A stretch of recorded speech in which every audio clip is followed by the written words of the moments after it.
About prescription drug use. And after marijuana use, non-medical use of prescription drugs is the #1 illicit drug used by college students. So the first speaker on this topic will be Esteban McCabe, who will discuss his research on this topic. He is a research associate professor at the University of Michigan, both in the Center for Substance Abuse Research, as well as the Institute for Research on Women and Gender. His current research focuses on environmental approaches to prevention, racial and gender differences in substance abuse, and the epidemiology of prescription drug use. Welcome, Sean, please.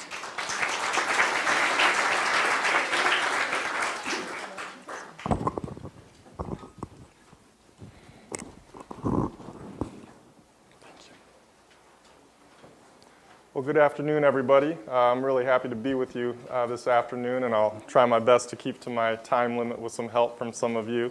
I'm switching gears here. I'm going to be talking about prescription medications rather than alcohol. And what I'd like to start off by saying is that for prescription medications, a lot of the abuse that's taking place is by students who are also using alcohol and other drugs. And so it's very rare on our college campuses to see students who are misusing these medications who are not engaged in other drug use behaviors. And in fact, oftentimes students are co-ingesting these medications with alcohol and other drugs. And so as I speak today, I don't want you to think that this is in a vacuum absent of other drug use. And I'll try to do a good job of overlapping those, but I just want to start off with stating that. The title of my talk is Use, Misuse, and Abuse of Prescription Medications. And I think it's important to start off with a few definitions because the literature is all over the place in terms of what people are calling this phenomena. And before I start with these definitions, when I talk about use, I'm referring to the appropriate use, the medical use, the appropriate use, using a medication for what it was intended by the physician and it was prescribed to you. The non-medical misuse of prescription medication, when I use that term, I'm referring to somebody who does not have a prescription, so it's the non-prescribed use of a controlled psychotherapeutic medication. And there's some national studies that combine or don't really specify whether it's someone who doesn't have a prescription or someone who does. Moving us to the next definition, which is medical misuse of prescription medications. And this refers to the use of a medication by someone who has a prescription, but they use it in a manner not intended by the physician. So it might be somebody using too much. It might be someone snorting their Adderall when they're really supposed to be using it as intended.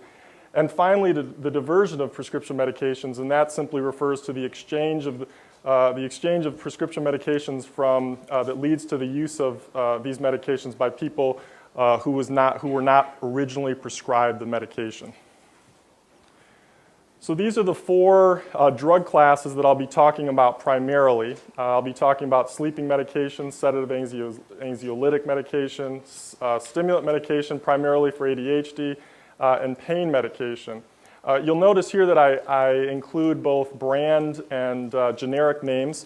That's largely because we've done focus groups with both middle school, high school, and college students. And we're now at an age where many students, they don't know drugs, say, like Vicodin. They only know it by hydrocodone because that's what's on the label.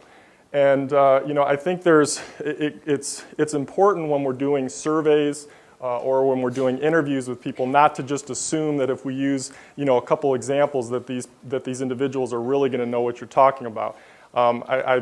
Jason had the good anecdote earlier about the marzipan. I mean, I have to say that we always include drugs that don't even exist on our surveys just to see if students are either having fun and endorsing them. And those are often fun meetings as a research team because we come up with everything under the sun. And in fact, a couple times we've come up with things and then later found out there's a drug that's really close.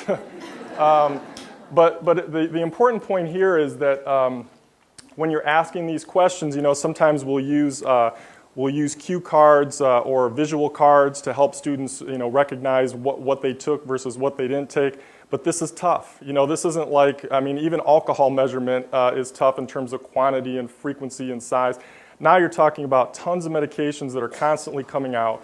Some have generic equivalents, some don't. And so it does present challenges. But the point of this slide is that these are the 4 classes that I'll be focusing on primarily. The 1, 2, and 4 are CNS depressants. The third is a CNS stimulant. So non-medical misuse. The National Survey on Drug Use and Health, also called NSDA, they produce prevalence estimates every year, and we see prevalence of lifetime use in past year much higher among 18 to 25-year-olds. The past year non-medical use of Adderall is one interesting drug because it tends to run higher for college than non-college. In fact, most of the prescription stimulants tend to run higher for college students than non-college. Whereas non-prescription street stimulants like crystal meth will run higher with non-college than college. The point here is that you really have to look at each individual class. We can't say categorically that prescription drugs are abused more by college than non-college because it really depends on the drug. We have some prescription opioids that are used more commonly by non-college students. In fact, year after year, the Monitoring the Future study shows that's the case, that non-college students are more likely to use prescription opioids than college. Here at the bottom, we've seen an increase. Now, granted, there was some wording changes in the Monitoring the Future survey, but the point is that this past year prevalence rate has almost doubled between 1992 to 2007. So oftentimes we talk about this increase, and that just gives you a little indication of what the scope is. Now, granted, they've tracked this much longer than this, and back when they first started tracking, this prevalence rate was even higher. The use of stimulants was really off the charts. So this has a historical context. It was much higher, when they first started tracking it. There was a dip in the early 90s, and now there's another uptick. The NSDA shows that, once again, the 18 to 25-year-olds, that non-medical use of prescription opioids is the highest. You've seen this slide a lot, whether it's alcohol, whether it's marijuana, you're going to see a very similar trend, and it also happens to overlap with the age where people are in college. This is one of my favorite slides. The data is fairly old. It's almost 10 years old, but it shows prevalence of non-medical use of those 4 classes I talked about across 119 schools in the United States. And what we see here is there's tremendous variation. On the far left, you see that there's schools that have 0, 1% prevalence rates. Over here, you have high 20s and low 30s. And so it's interesting because there's institutional variation. And you have, there were 3 historically black colleges in this sample, and they all were far over to the left with 0, 1, 2 prevalence, which probably doesn't surprise those of you who have either attended or worked at HBCUs, whereas institutional characteristics that were higher prevalence over here, tended to be schools in the Northeast. It depends on which drug class you're looking at, but for example, we published a study looking at stimulants specifically, and it was highly competitive schools in the Northeast that were much higher. Now, since this data was collected about 10 years ago, what we know is there's probably been a right shift with much of this data. But the first question some people ask us is, if you could do one thing on our college campus, we're just starting to look at this problem, what would you recommend we do? And my number one recommendation is get a baseline assessment to find out if it's a problem. Find out what your students are using medically, what they're using non-medically, what's being diverted, because you may be over here. You may be one of these schools that's all the way over here, and it may not be as much of an issue. You might be a school over here. There might be variation in these classes. So really a baseline assessment is the place where I recommend people start on their campuses. Just to give a little information on abuse and dependence, we find of people who start using non-medically in the country, we see about 27 go on to develop prescription drug abuse. In other words, meet the criteria for abuse, DSM-4 criteria. Another 10% go on to develop dependence. Another interesting finding we reported is that the majority of adults who engage in non-medical misuse of prescription opioids, they completely stop using 3 years later. So you have this polarization where a lot of people start and stop, but there's still a percentage of people who start and develop problems later on. This is another slide that shows that those who initiate very early, so at the age of 13 or before, that almost 60% of them go on to develop either abuse or dependence on a prescription medication, whereas those who start using at 21 or older, a much smaller percentage go on to develop a lifetime drug use disorder on prescription drugs. So medical use. I'll be presenting data primarily from a couple studies that we're doing, so I just wanted to give you a little background. We do web surveys on a number of college campuses and also middle schools and high schools. So we collect the data on the web. We've been doing it since 1999. We collect them from random samples, sometimes total populations from these schools. Our modal response rates from our college students, which was the response rate we got most often, was 68%. On secondary schools was 89%. And I should mention that those tended to be the years when we had NIH funding. The years when we were, doing it kind of grassroots, the response rates were much lower. So I do have to add that caveat. Most of the data I'll be presenting are from these NIH-funded years. The follow-up phone study that we did, we wanted to find out if people who didn't respond to our survey differed from those who did. So we did a follow-up on the phone, and we found that there were very few differences in drinking behaviors and other behaviors, which is, I think, an important point to note. The average time to complete, in particular for the college students, was about 20 minutes, and those who started, 97% finished, which is important, and I think it is tied to this 20 minutes. If you go much over that, people start tuning out. They got dates, they got texting, they got things to do. So it's a hard thing to go much higher than that when you're asking someone to take it on their own. We assess a number of areas on our surveys. Once again, here you see I just included the brand names, but we also list all the generic names, and then we follow up these drug classes with specific drugs. So we also ask about each formulation if they've endorsed one of these categories.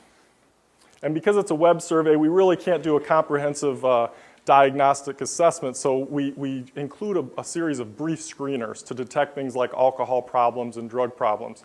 So really, I may be using terms today like drug abuse, but this is based on a very brief screener, which is the drug abuse screening test. Some of the categories are meant to kind of track on to the DSM-4, but in all honesty, this is something that is a screener. So this is something that's casting a wide net and isn't necessarily going to be a perfect match to who actually is going to end up having a disorder if you did a follow-up, more intensive interview. But it gives us some indication. So here's the past year prevalence of medical and non-medical use and non-medical misuse on a college campus. As you can see, these are the 4 classes that I mentioned I'd be covering. Opioid medication is the most prevalently used medically. Interestingly enough, stimulant medication is the most prevalent in terms of non-medical use. And if you look at the ratio, that is the medical use to non-medical misuse ratio, it's interesting that there's over 2 times the number of students walking around on campus who don't have a prescription and using stimulants as there is that actually have a prescription, okay? Now, if you combine these, this is an interesting category. It's people who report both medical use and non-medical misuse. But that ratio doesn't exist for these other classes, and this we've seen on a couple college campuses. So now I'm combining all 4 classes. I'm simply just saying in their lifetime, how much exposure have people had to these 4 classes? And as you can see, about 40% say they've never used them, medically, non-medically, either way. About 40% have used them medically. Interestingly, about 15% have used them both medically and non-medically. And a much smaller percentage, right around 4 or 5%, have used them non-medically only. If you then look at those same 4 groups and you look at their drug abuse screenings, what you see is that those who screened positive for drug abuse among the non-users were very similar to those who used them medically. Now I'm just going to argue here, this group here may be those who are using them completely appropriate. They're using their medications appropriately. They're not using non-medically. And it's important to note that their drug abuse screenings don't differ from non-users, because often people are saying, you're coming into contact with these drugs that have a high abuse potential. And I think it's important as health professionals not just to assume that those kids have more problems, that we can tell those kids that you can take your medication safely and look no different than non-users. I think it's a forgotten population, because when we talk about prescription medications, we're often talking about non-medical use with no appreciation that there's a medical side that's a very important side. And that's often the students that we're more likely to see in a counseling office than we are oftentimes than the non-medical users. These two groups of both that interesting group that I mentioned, the medical and non-medical, as well as non-medical only, both are significantly higher, and they look very similar to one another.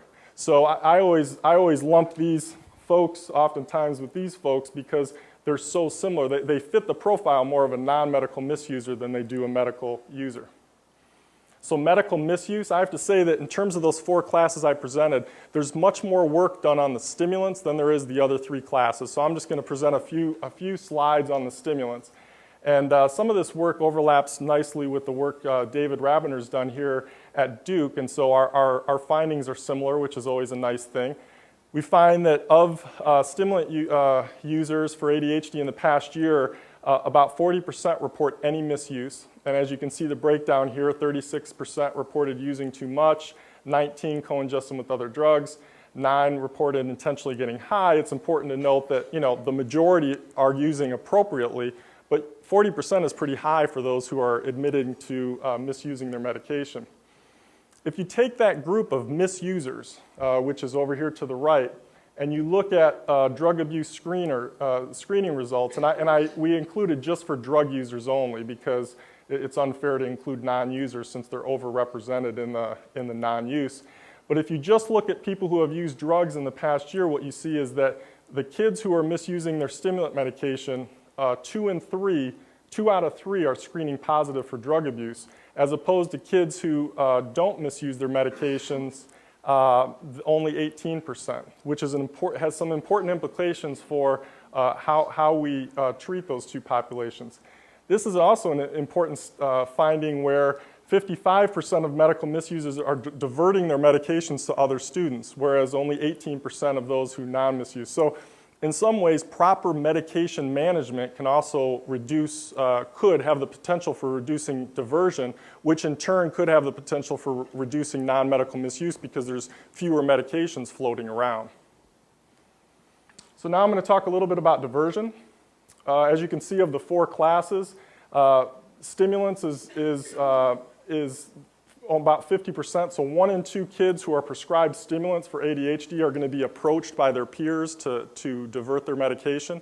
This also has a really important implication for people who are in residence life, people who are dealing with students and parents for incoming students. Developmentally, this is a time when all of a sudden college students are in charge of their medication for the first time 100% of the day. You have students who move into the residence hall or may even stay at home, move into an apartment, but all of a sudden they have their stimulant medication on them all the time. And one issue becomes, where do they store it? How do they handle it when students come up to them? Because we know about 1 in 2 of them are going to be approached to divert it.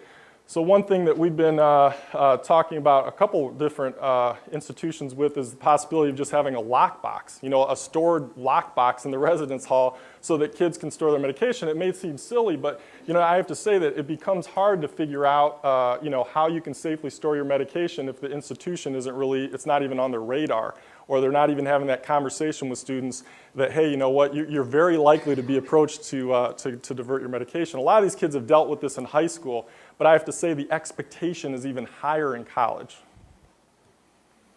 So here we have 3 studies fairly recently done that show the prevalence of actual diversion. I showed you the prevalence of people being approached. Now I'm showing you how many actually divert their medication. And what you see here is in the past 6 months, from my colleague here, David Rabiner, they reported about 26% of their medical users diverted their medication. The Thomas study was one of our graduate students using our data. She found in the past 12 months 35%. And the Garnier study done out of Maryland showed a lifetime of 62. Now, these are all different time frames, but they're giving you some sense for what type of actual diversion is going on. We looked at where non-medical misusers were obtaining their prescription medications. And for stimulants, the main source is peers. It's all about the peers.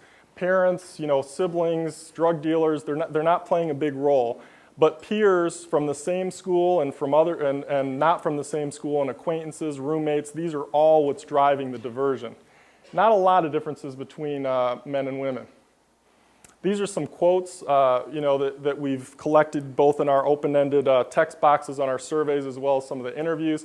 And I've underlined friends in all of these because that's clearly the main source for stimulants.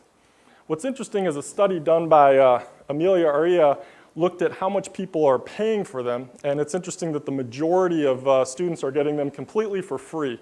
Now there might be some trade and barter going on that's not assessed in money, but I have to say that in terms of what people are reporting that they're paying, it's completely for free. And anecdotally, some of the data that we've collected and the interviews we've done, this also carries over to some of the other drugs, the other classes, but the most work has been done on the stimulants. Now, one of the things we did is we wanted to look at whether there were differences between immediate and extended release formulations, and whether people who were diverting these medications tended to use one drug over the other. The two middle categories are extended release formulations. So you have Adderall XR and Concerta only. On the far left, that's an immediate release, and over here it's other combos largely made up of immediate release. So what's an interesting finding, the N's are very small, this is very preliminary, but it is interesting to note that the students who are diverting are much more likely to be prescribed the the immediate release than the extended release. So the extended release, like Concerta, it's coming in at 0, just an N of 8, but it's still just something to push the envelope and to say, we need to start considering formulations because some students are going to be at higher risk for being approached than others. And I should note I have no affiliation with any drug company. I know I had no disclosures at the beginning, but I should point that out. It's one of the first questions I usually get after my talk. Here is sources by prescription opioids. Once again, friends are a big source, but parents creep into this in a way that no other drug class does. Parents are more likely to share prescription opioids with their kids than any other drug class, and in particular women. Women, it's almost a 2-to-1 ratio for boys, and we've seen this both at high schools as well as college. Our follow-up interviews reveal that sometimes there's pains, might be associated with menstrual cramps or other ailments where girls might be more likely to get them from their parents than boys. But we're still trying to get a handle on that piece. But that's what we're seeing in some of our interviews that are coming up. Now, some of these kids may not really need a prescription for opioids. So, we look at what the source is, and then we see how they associate with screening positive on the DAS-10.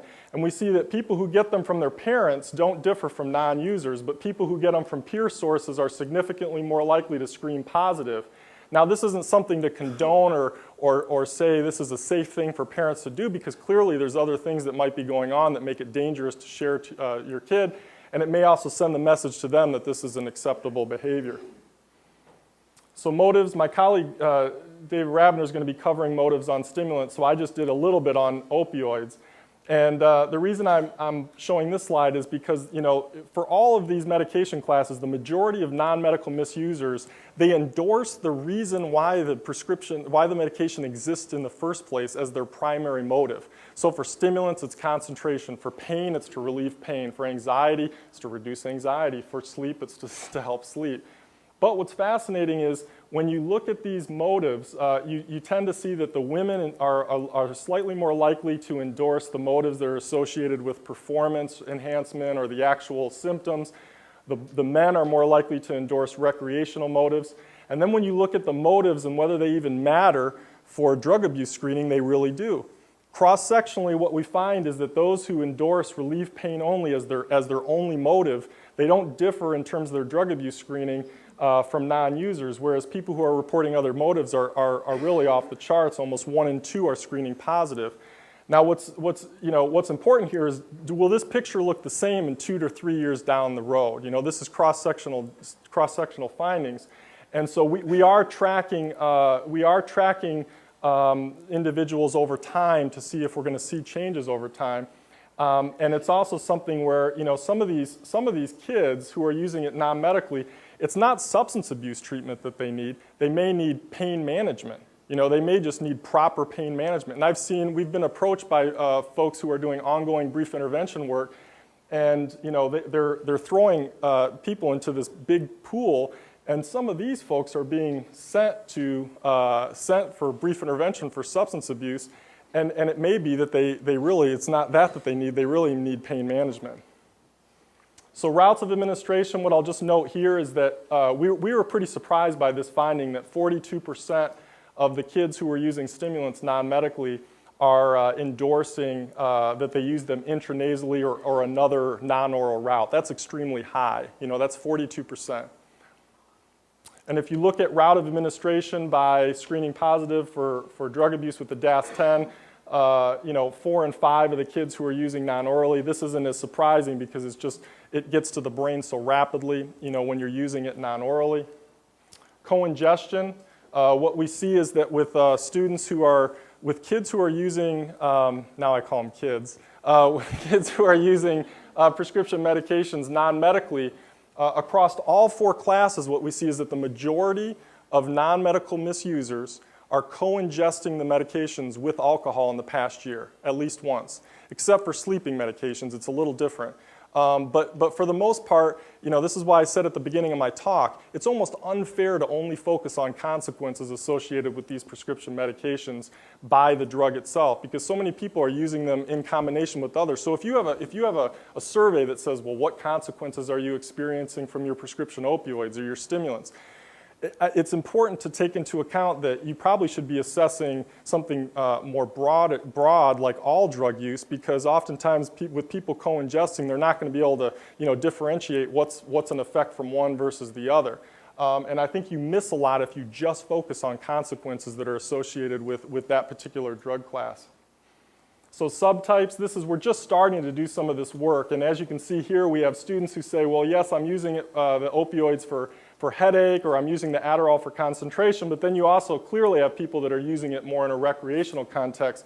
So our team started to say, can we subtype these people into meaningful categories? Is there a category that exists out there that might just be self-treatment? People who are just trying to treat their, you know, undiagnosed conditions, and they may not be as high risk, and then this recreational or other group. So we came up with a few criteria. We have context, motive, route, co-ingestion. A lot of this I've already talked about today. We tried to come up with these 2 subtypes, one of a self-treatment, one of a recreation. I should say that this went over fine with the opioids, but for the stimulants, we had a big battle in our research team about whether that even existed, because people said, you know, if you don't have, you know, ADHD, that no such thing of self-treatment should exist. You wouldn't get a prescription if you went in and said, I'm having a hard time studying, and you know, I need to rally because I've been drinking the last 4 weeks. Can you give me a prescription of stimulants? That just doesn't, that you're just not going to get a prescription saying those things, but yet that's what some of our kids in this group qualified as. We see for the opioids of non-medical misusers, 42% were just treating pain. They went in to treat pain only. 26% of kids with stimulants were reporting issues of concentration was their primary motives. The mixed category is very common. So it would be a little misleading if someone said concentration, because they may also say to get high or for recreational purposes. We get a lot of women reporting weight loss as their primary motivation. So when you look at drug abuse screening here, you see results here. You see that for the opioids, the self-treatment group is not at increased risk compared to non-users. For the stimulants, they're still at increased risk. The reason I show this slide is because I think for the opioids, there may actually be a group that's truly trying to self-treat themselves that, as I said before, may benefit from pain management. The stimulants, I think, is a different animal. I truly do. I argue that there may not be, that this idea of self-treatment, if it exists at all, it's very small. Because we've looked at some of these groups, some of these kids, to see if they would screen positive for ADHD, and it's very low. It's few to none. I know other studies have shown different results where they're actually more likely to screen positive for ADHD. But based on our data and based on the students that I talked to, I think self-treatment for stimulants is if it does exist, it's very small and almost worth not talking about. And also, even if it does exist, I believe there's still an increased risk for problems. Now, this speaks more to context. Did you start taking the medication in a medical context or a non-medical context? This maps on well to the work of Tim Willens and some of the others that shows if you started using using prescription stimulants for ADHD back in grades K through 4, your current use in college of marijuana is actually less than kids who were never prescribed stimulants. Whereas the later you initiated stimulants, by the time you get to high school or even college, your rates of marijuana use are much higher. Now, some of these kids could be using marijuana because they were never properly diagnosed and prescribed, but the point of this slide is that context does matter. You know, for kids who are prescribed stimulants very early, there's several studies out there that show that the subsequent substance use disorders actually go down rather than go up. So this idea of proper assessment, diagnosis, and prescribing early really does seem to matter. This is the similar data except for non-medical misusers, so it's the opposite relationship here. The earlier people start using stimulants non-medically in a non-medical context, that the more likely they are to go on to develop a substance use disorder on stimulants. So in summary, I mentioned that the non-medical misuse to medical use ratio was highest for the stimulants. We found on several campuses that the number of non-medical misusers is greater than the number of medical users of stimulants. The past year prevalence of non-medical misuse of prescription medications on U.S. colleges ranges from 0 to 31, so that's why I encourage schools to collect data on their own campuses. We found that medical use without a history of non-medical use was not associated with greater drug abuse, whereas non-medical misuse with or without a history was always associated with higher rates of drug abuse. Diversion, most students obtain prescription medications from their peers, 90% for stimulants. There was no evidence in any of this work that we've done that students are obtaining medications directly from the internet. Why would you when you can get them for free?